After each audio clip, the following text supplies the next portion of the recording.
ಎಲ್ಲರಿಗೂ ನಮಸ್ಕಾರ. ಅವಲಕ್ಕಿ ಮತ್ತು ಡ್ರೈ ಫ್ರೂಟ್ಸನ್ನು ಬಳಸಿ ಮಕ್ಕಳಿಗೆ ಮಾಡುವ ಮಣ್ಣಿಯ ವಿಧಾನವನ್ನು ತಿಳಿಯೋಣ.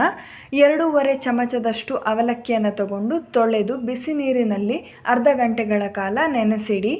2 ಖರ್ಜೂರ, 3 ಬಾದಾಮಿ, 3 ಗೋಡಂಬಿ, 5ರಿಂದ 6 ಒಣ ದ್ರಾಕ್ಷಿಯನ್ನು ತೆಗೆದುಕೊಳ್ಳಿ. ಗೋಡಂಬಿ ಹಾಗೂ ಬಾದಾಮಿಯನ್ನು ಪ್ಯಾನ್ನಲ್ಲಿ ಡ್ರೈ ಆಗಿ ಹುರಿದುಕೊಳ್ಳಿ. ಸ್ವಲ್ಪ ಘಮ ಬರುವಷ್ಟು ಹುರಿದುಕೊಂಡ್ರೆ ಸಾಕು. ನಂತರ ಮಿಕ್ಸಿಗೆ ಮೊದಲು ಇವೆರಡನ್ನು ಮಾತ್ರ ಹಾಕಿ ಚಿಕ್ಕದಾದ ಪುಡಿಯನ್ನು ಮಾಡಿಕೊಳ್ಳಿ.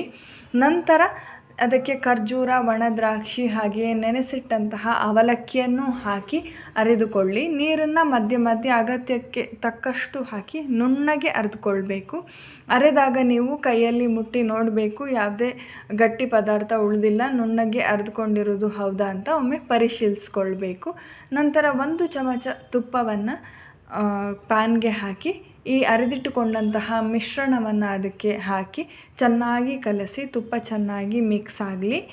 ನಂತರ ಅದು ಗಟ್ಟಿಯಾಗಿದೆ ಅನಿಸಿದ್ರೆ ಬೇಕಾದಷ್ಟು ನೀರನ್ನು, ಮಣ್ಣಿ ಹದಕ್ಕೆ ಬೇಕಾಗುವಷ್ಟು ನೀರನ್ನು ಹಾಕಿಕೊಳ್ಬಹುದು. ನಂತರ 1ರಿಂದ 2 ಕುದಿ ಬಂದ ನಂತರ ಒಲೆಯನ್ನು ಆಫ್ ಮಾಡಿ ಮಣ್ಣಿ ತಣ್ಣಗಾದ ನಂತರ ಮಕ್ಕಳಿಗೆ ತಿನ್ನಿಸಬಹುದು. ಬಹಳ ರುಚಿಯಾಗಿರುತ್ತೆ. ಮಕ್ಕಳು ಕೂಡ ನಿಮ್ಗೆ ಯಾವುದೇ ತೊಂದರೆ ಕೊಡದೆ ಇಷ್ಟಪಟ್ಟು ತಿನ್ನುವಂತಹ ಮಣ್ಣಿ ಇದಾಗಿರುತ್ತೆ. ಹಾಗೆಯೇ ಇದರಲ್ಲಿ ಒಳ್ಳೆಯ ಕ್ಯಾಲರಿ, ಪೋಷಕಾಂಶ ಎಲ್ಲವೂ ಇರುತ್ತೆ. ಇದರ ಮಾಹಿತಿಗಾಗಿ ಕ್ಯಾಪ್ಷನನ್ನು ಓದಿ. ಧನ್ಯವಾದಗಳು.